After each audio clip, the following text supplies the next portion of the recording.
Bonsoir Claude Blanche-Maison. Bonsoir. Merci d'être l'invité de France 24 ce soir. Vous avez été ambassadeur de France en Russie de 2000 à 2004. Vous avez signé en 2018 aux éditions Temporis Vivre avec Poutine. Cette 59e édition s'est ouverte sans la Russie. C'est symbolique, mais dans le même temps, comment on aurait pu faire autrement du fait du contexte ? Certainement, on ne pouvait pas faire autrement. D'ailleurs, l'Iran également n'a pas été invité. Mais on peut remarquer en effet qu'il y a 16 ans, l'invité qui soulevait toute la curiosité était un certain Vladimir Poutine. Le fameux discours de 2007. Qui d'ailleurs avait un petit peu déçu parce que son discours était assez négatif en disant l'Ukraine, on tient absolument aucun compte des avertissements de la Russie. L'OTAN s'élargit vers les frontières russes. On n'en tient aucun compte. Donc à partir de maintenant, je vais défendre les intérêts de la Russie. Travaux pratiques, l'année suivante, la Géorgie, avec les chars russes qui pénètrent en Géorgie. Et puis plus tard, en 2014, l'annexion de la Crimée, en 2015, la déstabilisation du Donbass, et la guerre qui a continué, dans le fond, jusqu'à l'invasion de la Crimée le 24 février dernier. Nous pouvons légitimement nous demander contre qui cet élargissement était dirigé. C'était les mots précisément de Vladimir Poutine en 2007 à ce discours de Munich. Ce discours était justement une déclaration de guerre déguisée avec la Géorgie, la Crimée en 2014 et l'Ukraine en 2022. C'était en tout cas un avertissement. Et en effet, Mme Merkel avait été choquée par les paroles, puisqu'elle était au premier rang, naturellement. Bien sûr. Elle recevait par les paroles tenues par Vladimir Poutine, avec qui elle avait de bons rapports, puisqu'ils discutaient ensemble dans les deux langues, en allemand, en russe, tous les deux parlaient les deux langues couramment. Et elle avait été un peu choquée par cette sortie, parce que dans le fond, les élargissements de l'Union européenne s'étaient très bien passés, sans que la Russie proteste. Les élargissements de l'OTAN, un peu moins bien. Il y avait eu des protestations, mais dans le fond, assez verbales. Il n'y avait pas eu de menaces précises. Et là, on a vu que le ton changeait. Peut-être que les pays occidentaux auraient dû écouter, discuter à partir de ce moment-là et lui dire mais quel est exactement le problème. C'est difficile de discuter avec Vladimir Poutine. Écoutez, moi j'ai eu la chance d'être ambassadeur à Moscou pendant son premier mandat, et pendant son premier mandat... de 2000 à 2004, on le rappelle. Oui, tout le monde discutait avec lui, il écoutait, il mettait en œuvre une politique pro-occidentale qu'avait engagée Yeltsin, il était engagé à le faire, il a respecté cet engagement, en tout cas sur le plan extérieur.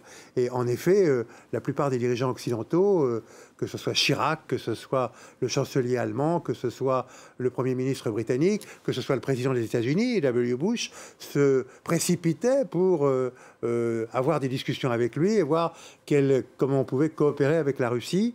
Et pour ce qui concernait les Européens, comment on pouvait, dans le fond, arrimer la Russie à l'Europe, puisqu'il avait même été question, Poutine avait été d'accord, de construire une sorte d'espace économique commun qui aurait englobé tout l'espace de Vladivostok jusqu'à Lisbonne, incluant donc par conséquent l'Ukraine. Et c'est justement pour ça que Emmanuel Macron, qui on s'en souvient au début de ses mandats, était pour parler à Vladimir Poutine. Il disait vouloir parler avec tout le monde. C'est pour ça qu'il a mis du temps à s'en détacher, parce que, et on va l'écouter dans un instant, il l'a répété, aujourd'hui l'heure n'est plus au dialogue. Oui, je crois qu'il a changé. Nous avons tous changé parce que les circonstances ont changé.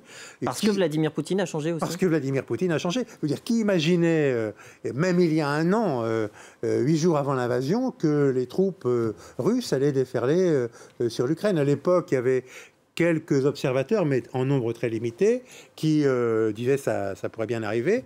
Les renseignements britanniques et américains qui écoutaient les communications militaires russes prévenaient que ça allait probablement arriver, et puis c'est arrivé.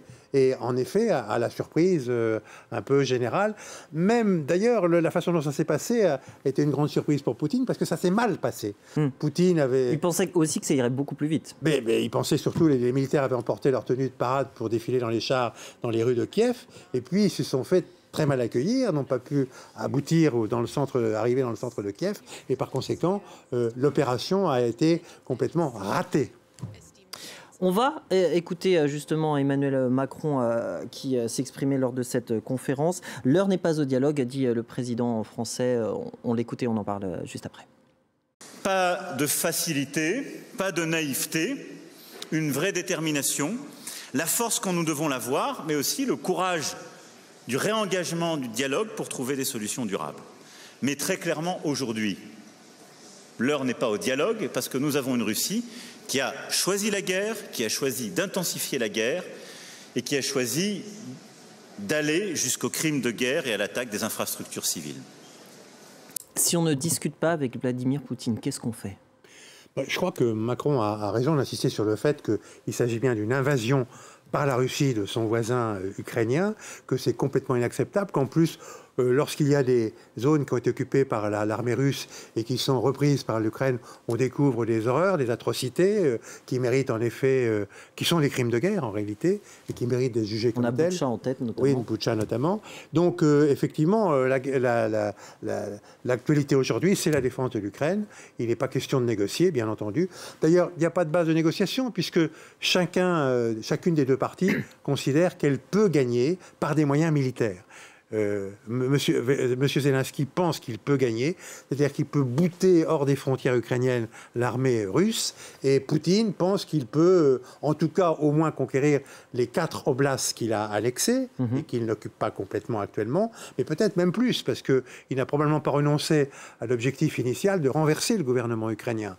Donc, on en est là, il n'y a aucune base pour la négociation. Donc aujourd'hui, l'ordre du jour, c'est la guerre, et en effet, il faut aider Zelensky à gagner cette guerre. Il n'est pas question que ce soit la Russie qui gagne cette guerre. Alors justement, cette aide à l'Ukraine, elle passe notamment par la livraison de matériel militaire. Comment expliquer que cette livraison prenne autant de temps ? Est-ce que les Occidentaux ont justement tardé à fournir cette aide militaire ?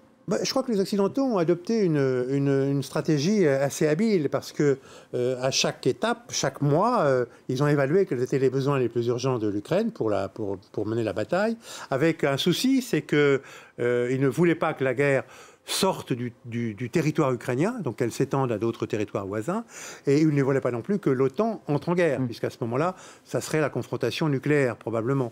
Donc, c'est un jeu assez subtil. À chaque fois que les Occidentaux ont dit on va envoyer tel type de munitions, tel type de canon, tel type d'armement, à chaque fois, le Kremlin a hurlé, les porte-paroles de Moscou ont dit vous allez franchir une ligne rouge, c'est extrêmement dangereux, il va y avoir des rétorsions, et puis il n'y a jamais eu de rétorsion. Donc effectivement, ça encourage les Ukrainiens à dire mais les lignes rouges, il n'y en a pas, il n'y en a pas du tout. Or, il y en a peut-être, et ça, on ne le sait pas, puisque justement, c'est à chaque fois un pari. C'est pour ça, sans doute, que les Occidentaux, c'est même pour ça, certainement, que les Occidentaux ont avancé pas à pas, très prudemment, en testant, en effet, la Russie. Et je crois qu'on peut dire que le dialogue sur la dissuasion nucléaire entre Moscou et Washington a bien fonctionné, c'est-à-dire que l'usage du nucléaire est exclu.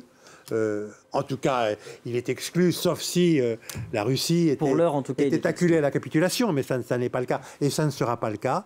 Donc je crois qu'on peut dire que ce dialogue a bien fonctionné, qu'il est efficace, mais que, évidemment, avec les armes classiques, tous les coups sont permis, et je pense que les Russes vont être obligés d'accepter la montée en gamme des aides occidentales à l'Ukraine. On arrive maintenant aux blindés, aux chars légers cette semaine, chars lourds un petit peu plus tard. Et puis après, la question des avions, pour le moment c'est non, mais la question reste ouverte. Ça dépendra effectivement si c'est vraiment nécessaire pour les Ukrainiens. Actuellement, le plus utile, c'est d'ailleurs les munitions. C'est quelque chose de très basique, parce qu'ils n'ont plus de munitions. Il faut des munitions, il faut en trouver partout où il y en a. Et précisément, on est à une semaine de l'anniversaire, si on peut dire en tout cas, des 1 an de guerre en Ukraine. On s'inscrit dans une guerre d'usure, finalement. Oui. Les Ukrainiens, est-ce qu'ils peuvent tenir justement si les armes viennent à leur manquer ? Non, il ne faut pas que les armes leur manquent, effectivement, et surtout les munitions. Or, effectivement, la difficulté, c'est que tous les pays occidentaux croyaient qu'il n'y aurait plus de guerre de forte intensité de ce genre. L'armée française elle-même pensait que les seules interventions qu'elle aurait à faire étaient des interventions en Afrique ou au Proche-Orient, où le rôle des bombardements aériens jouerait un rôle important, et par conséquent, il n'y a pas de stock. Et comme les cost killers qui sont dans les ministères ont fait leur office, partout d'ailleurs dans tous les pays européens, il n'y a pas de stock. Il n'y a tout simplement pas de stock. On joue à flux tendu parce que ce n'était pas nécessaire d'avoir des stocks qui seraient coûteux. Et là, on est amené à réarmer, à activer les usines qui fabriquent ces munitions. Mais c'est très difficile. On voit bien que la France a dû conclure un accord avec l'Australie pour fabriquer les obus de canon qu'on ne pouvait plus fabriquer en nombre suffisant. Alors, il y a eu cette actualité aujourd'hui, cette enquête, ces révélations faites par Le Monde qui affirme que le groupe Auchan, qui a maintenu ses activités en Russie malgré la guerre en Ukraine, aurait fourni des denrées gratuitement à l'armée de Vladimir Poutine. Est-ce que des entreprises françaises de ce type, comme Auchan et Leroy Merlin, qui d'ailleurs appartiennent au même groupe Muliez, peuvent rester sur le territoire russe sans contribuer, même indirectement, à l'effort de guerre russe? Alors, on a vu qu'Auchan a démenti. Il n'y avait pas eu effectivement importante, démentie. Ce dont on l'accuse n'a pas existé. Donc moi, j'ai pas de raison de mettre en doute la parole des non, mais sans mettre en doute, est-ce que des entreprises françaises présentes sur le territoire russe peuvent ne pas contribuer indirectement, ne serait-ce qu'indirectement, à l'effort de guerre? C'est une question très difficile parce que, comme vous le savez, il y avait beaucoup d'investissements français en Russie.